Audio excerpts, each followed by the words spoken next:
Bonjour à tous. Alors aujourd'hui, je vais vous parler de Dieu et nous dans le monde et notre relation avec l'Éternel, qui ne passe pas, qui passe aussi bien sûr, mais qui ne passe pas exclusivement par la religion. Ça, c'est très important de comprendre que Dieu n'est pas une religion.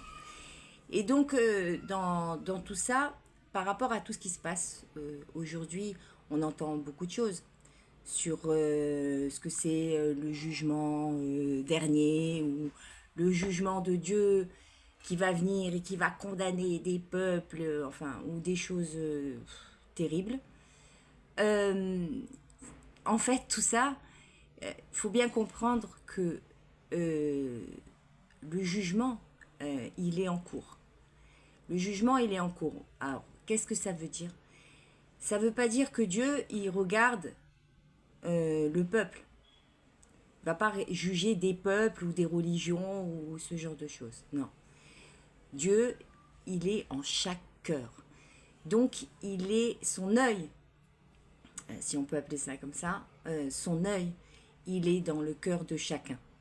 Et ce qu'il regarde Dieu, il ne regarde pas quelle religion on est, il va regarder ou pas, ou sans religion, ou qu'on ne croit pas en lui, etc. Tout ça, ça n'a rien à voir avec l'Éternel, faut bien comprendre. C'est pas ça que l'Éternel va regarder. Ce que l'Éternel va regarder, c'est ce qu'il y a dans le cœur, les intentions de chacun, pourquoi ils font ça, d'où ils partent, d'où on part et nos croyances, quelles sont nos croyances, etc. et où on en arrive et comment on va se comporter face à ce qui se passe à l'extérieur. Parce que c'est ça qui importe. C'est chacun, euh, nous sommes pas, non un peuple, non une nation, nous sommes un être qui a une relation avec l'Éternel, conscient ou pas, et qui dans ce monde évolue, ou est spectateur, ou est acteur, réalisateur, enfin, toutes sortes de choses qui composent ce grand film qu'est la vie. Malgré tout ce qu'on peut dire, oui, la vie est une illusion, tout est illusion et tout ça, peu importe, on s'en fout, on s'en fout. Que ce soit, c'est bien de savoir, bien sûr, c'est bien de savoir le cadre, mais peu importe, on a choisi, on est là pour vivre. La vie, elle a une signification. La vie, elle a un sens. La vie, elle est là parce qu'elle est aussi la création de Dieu, donc une volonté de l'Éternel. Dieu, comme je vous ai dit plusieurs fois, ne fait pas d'erreur. Donc s'il a créé la vie, c'est que elle a son importance. Je peux dire qu'elle est même... bon, tout est aussi important en vérité. Rien ne prend les... Comme nous on le pense, on met des choses à des niveaux, comme on fait dans notre vie avec les peuples, des enfants plus importants selon leur nationalité ou leur religion, ou alors ou même des êtres, des hommes et des femmes. Hein. Ici, on est dans quelque chose où il y a des préférences, des sélections. Si il est regardable ou pas regardable selon la politique de son pays, selon la religion, selon les extrêmes qu'il peut y avoir. Bon, aujourd'hui, la minorité, toutes les minorités ont pris le dessus sur les pensées des gens. Et dans les pensées et aussi dans la vie de tous les jours. Et puis, on se regarde plus. On se regarde plus. Il y a plus. Enfin, il y a plus. Il y a moins. En tout cas, il y a moins ce regard vers l'autre, la main tendue, parce que on est dans la peur, parce qu'il y a beaucoup de choses qui se passent à travers le monde, les actualités, tout ça. C'est fait exprès. C'est pour nous mettre dans ce sentiment d'insécurité, pour se diviser les uns les autres et pour ne pas accéder à ce que nous sommes. Parce que quand on a conscience de ce qu'on est vraiment, on ne peut pas être euh, en séparation. C'est pas possible. Parce que on sait que tout est un, que tout est une unité. Ce qui veut dire que tous ceux qui racontent, qui sont dans l'amour, l'unité, pour la paix, tout ça, la plupart des gens sont des menteurs, des hypocrites. Ils sont pas là pour la paix. C'est pour ça que je parle beaucoup d'harmonie, parce que l'harmonie, il n'y a pas de place pour la paix ou la guerre. On est en harmonie. Chacun, il est dans sa place, dans son rôle. Chacun, il est dans ses racines, sans avoir à être ni fier, ni à être honteux, en fait. Parce qu'aujourd'hui, c'est ça qui se passe. Beaucoup de gens se sentent mal à l'aise dans leurs racines par rapport au regard des autres, par rapport à ce qui est dit, par rapport, enfin, à beaucoup de choses. Et tout ça, c'est quoi qui... Alors, non seulement c'est voulu, donc on va dire, la plupart des gens dans le monde suivent ce qui est voulu par des hommes, alors d'État, bien sûr, parce qu'ils mettent en place, mais derrière, il y a des gens qu'on ne connaît pas. Il y a des gens qu'on ne connaît pas, qui ne sont pas mis en avant, et pourtant qui contrôlent. Sans compter sur l'invisible qui fait sa part, l'invisible du côté... enfin, l'invisible, parce que peu importe, tous les côtés, après, beaucoup se perdent. Donc en fait ici, qu'est-ce qu'on voit? On voit qu'il y a beaucoup de problèmes dans le monde, de famine, de guerre, les enfants, parce que les enfants, c'est insupportable. C'est ce qui montre à quel point on est, on est inconscient. Voilà, même si j'ai envie d'utiliser d'autres mots, mais en vérité, ce serait pas juste. On est inconscient, puisqu'on laisse l'innocence d'un enfant non seulement être dans la misère, avoir faim, mais il est maltraité, il est mal aimé. Enfin, l'enfant dans le monde, il souffre partout, peu importe que le pays soit en guerre ou pas. Il y a des enfants qui meurent de faim dans des pays qui ne sont pas en guerre. En France, ça existe. Des gens qui ont faim. Il y en a beaucoup. Il y a des familles qui sont dans la rue aujourd'hui. Mais on regarde toujours ailleurs. Alors, c'est important de regarder ailleurs. Parce que tout n'est pas centré sur nous, évidemment. Mais sans s'oublier, c'est tu aimeras ton prochain comme toi-même. Donc déjà, il faut commencer par s'aimer soi pour pouvoir aimer l'autre. Si on ne s'aime pas soi, on ne peut pas aimer l'autre. On pense aimer, mais ce n'est pas de l'amour. Parce que l'amour, on ne le porte pas pour soi-même, donc en soi. L'amour, il s'installe dans le cœur, il apaise. Et il ne fait pas de différence sur toutes ces choses, toutes ces divisions politiques, nations, religions, toutes ces choses-là, c'est comme la lumière. La lumière, quand vous éclairez une pièce, elle éclaire pas le placard, la table et puis les chaises, elle en veut pas. Vous voyez, elle éclaire un tout. Et c'est ça, la lumière de l'éternel. Il n'y a pas de préférence. Dieu, il est aussi cette lumière. Il n'est pas que lumière, évidemment. Dans cette lumière, il montre un tout. Et là, aujourd'hui, c'est ce qu'on voit. Cette lumière, elle est bien présente. Malgré tout ce qu'on dit, c'est négatif, c'est horrible et tout. Bien sûr, bien sûr. Mais pourquoi on voit tout ça? Parce que c'est pas aujourd'hui que ça a commencé, les horreurs. Ça fait bien longtemps. Ça fait des milliers d'années. Et à chaque fois, il y a des cycles comme ça, où on a l'occasion de changer, d'inverser d'inverser les choses, de les... C'est pas inverser, ça m'a fait tousser tellement c'était pas le mot, c'est replacer, recadrer les choses. Parce qu'en vérité, tout ce qui se passe dans le monde, toutes les horreurs, etc., ça vient à cause de notre manque de foi. De notre manque, évidemment, manque de solidarité et tout ça. Mais ce que je veux dire, ça vient tout de la même chose. Parce que quand on va vers Dieu, il y a tout. Il y a tout réuni dedans.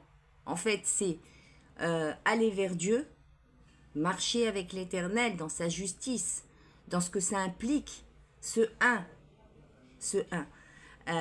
Et en fait, vous rendez compte que sur le chemin, tout mène à ce un. C'est ça votre centre. Donc, qui est votre Dieu? Et ça, c'est très important. Qui est votre Dieu? Donc ici, c'est quoi vos croyances? Je ne parle pas de ce que vous avez appris, mais dans votre cœur vraiment. Qui est votre Dieu? Vous pensez que Dieu, il est là pour punir ou récompenser? Ou alors que sinon, si vous ne faites pas ça, vous allez en enfer.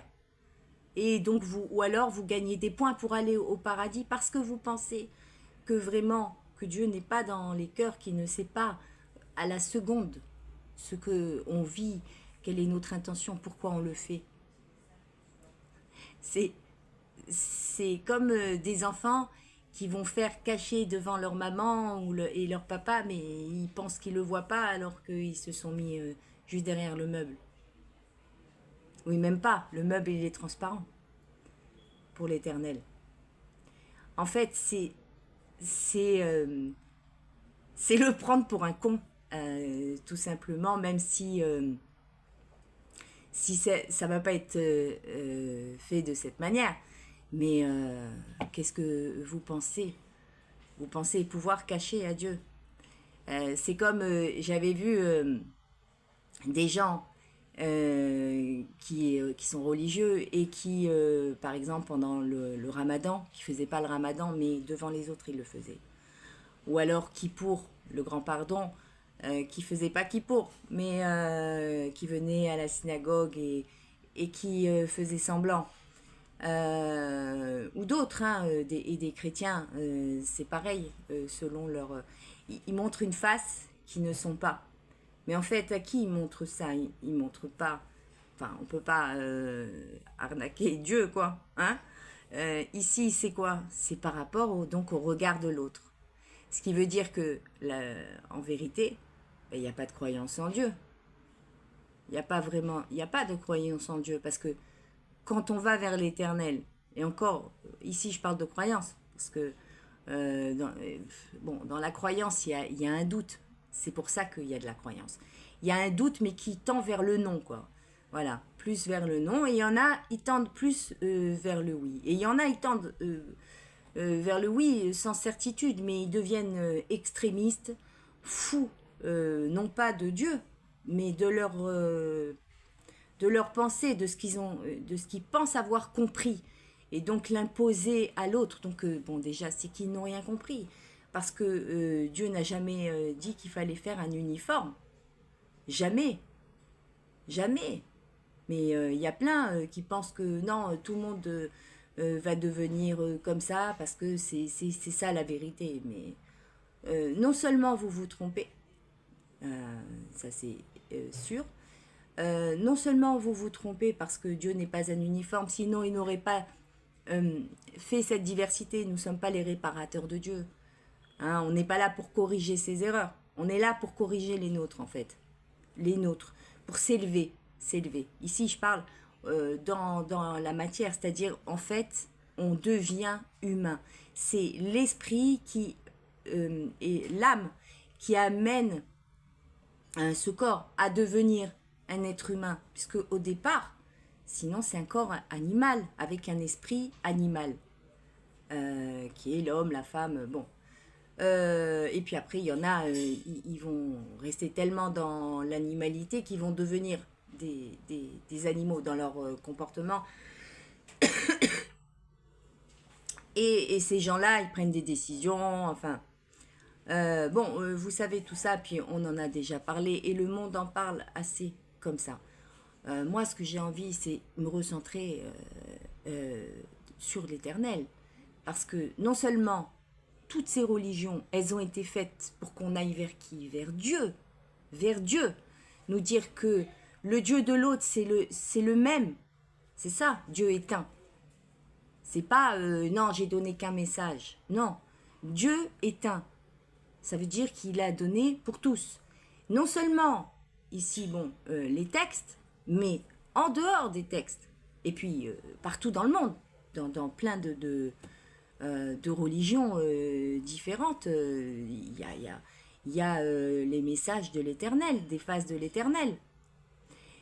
Donc, ce qui compte, c'est comment vous allez vivre toutes ces choses, comment vous allez réagir face à l'extérieur. Et c'est ça qui est important. C'est pour ça que le travail sur soi, il est important. Et que quand on va vers l'extérieur,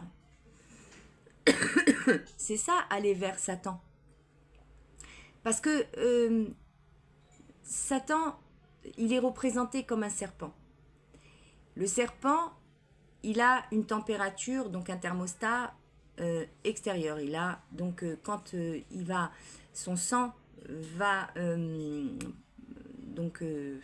sais plus comment dire, ouais, il va prendre sa température selon l'extérieur, d'accord? Et nous, en tant qu'humains, on a un thermostat intérieur. Donc, on a cette chaleur du corps qui fait que ça vient de l'intérieur et non pas de l'extérieur. Donc, ce symbole du serpent, parce que c'est pas un serpent qui est venu voir une femme, Ève, tout ça. Enfin, là, on n'est pas, enfin, c'est des paraboles ici. Ça va très très loin. En fait, la Torah, je vous l'ai déjà expliqué, mais la Torah est très très très profonde. Ce sont des messages. C'est pour ça qu'elle s'étudie depuis des milliers d'années, qu'il y a plein de commentaires différents, d'interprétations, etc. Il y en a plein parce que ça s'étudie ce texte. C'est pas quelque chose à prendre au sens littéral et puis ça y est. Donc voilà. Alors, ça c'était une petite aparté pour redire par rapport à la Torah que c'est bien plus qu'un livre d'histoire. Et en fait, il y en a d'autres des livres justement qui ne sont pas des livres d'histoire, comme le Coran ou la Bible. Mais tout ça, et puis d'autres. Moi, je parle beaucoup des religions monothéistes, comme je dis, parce que je connais mieux, parce que ça fait partie de mes racines. Mais en vérité, ça s'applique pour tout le monde. Chacun, que ce soit dans des philosophies, enfin bref, il y a des choses partout extrêmement profondes et magnifiques qui sont loin de tout ce qu'on vit ici. Alors on lit, on dit ouais, c'est beau et tout, mais après il faut les appliquer. C'est ça, appliquer tout ça. Et ça s'applique justement dans les moments les plus difficiles. C'est pas dans un moment où tout va bien, où là, c'est comme si je viens en plein jour, et j'amène ma lumière, une lampe et tout ça. Je dis ouais, moi je vous éclaire et tout ça. Bon, ok, mais t'es pas le seul, il y en a plein. Et puis le soleil éclaire déjà. Mais maintenant, quand il fait nuit, où tu es avec ta lumière? Où tu es? Tu l'as posée, t'es resté dans l'obscurité, t'as oublié cette lumière qui était soi-disant en toi. Alors, c'est pas ici critique parce que justement, c'est comme des exercices où ici on peut pratiquer. On peut pratiquer notre cœur, tout ce qu'on a fondé en nous. Mais si on n'a rien fondé, si on est creux, ou si on a mis ici beaucoup de haine, c'est comme des cailloux. Il n'y a rien qui peut tenir. Il n'y a rien qui peut tenir, non seulement pour vous, mais pour l'autre.